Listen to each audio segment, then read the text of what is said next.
नमस्कार दोस्तों। एक समय की बात है जब राजा हरिश्चंद्र बहुत बड़े दानवीर हुआ करते थे। उस समय जब राजा हरिश्चंद्र दान दिया करते थे तो अपने नज़रों को झुका लेते थे। वो जैसे ही हाथों को आगे बढ़ाते तो नज़रों को झुका लेते। और ये बात सभी नगरवासियों को अजीब लगी। उस समय कवि हुए थे तुलसीदास।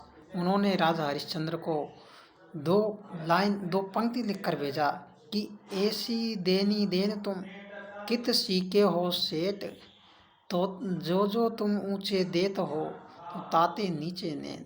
कि है राजन, है परम पुरुषार्थ, आपने ऐसी दान देने की कला कहाँ से सीखी कि जो जो आप दान देते हो आप अपनी नज़रों को झुका लेते हो। आप ऐसा क्यों करते हो? राजा हरिश्चंद्र ने कहा, बहुत ही सुंदर जवाब दिया। सुनिएगा।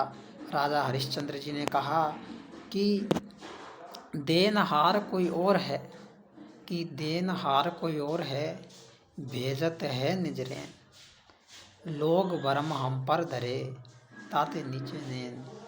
कि है कवि तुलसीदास जी, देने वाला तो वो स्वयं परम पिता परमेश्वर है।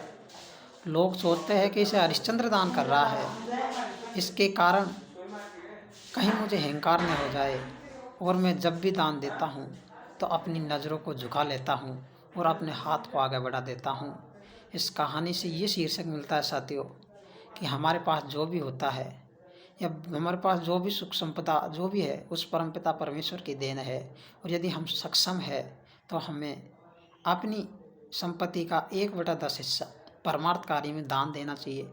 उन लोगों को देना चाहिए जो जो कि असहाय है, पीड़ित है, शोषित है, कहीं ना कहीं जिन्होंने कुछ कमी है। और उनको यदि आप दूर कर सकते हैं तो आप ही उनके लिए परमपिता परमेश्वर परमार्थ का कार्य कर रहे हो।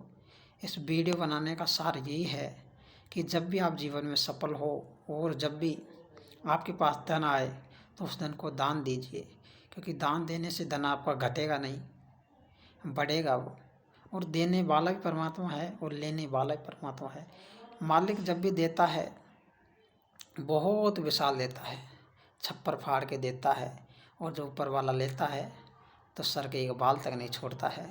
तो ये याद रखिए, मनुष्य एक निमित्त मात्र है, सब कुछ उस परमपिता परमेश्वर करने वाला है।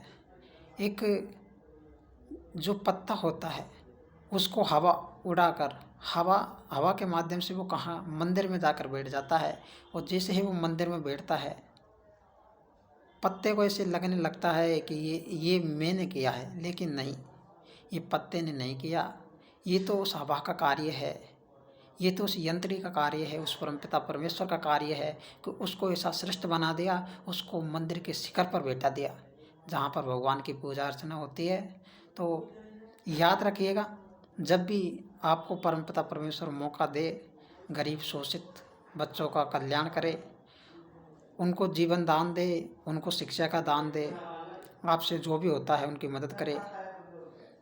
जय हिंद, जय भारत।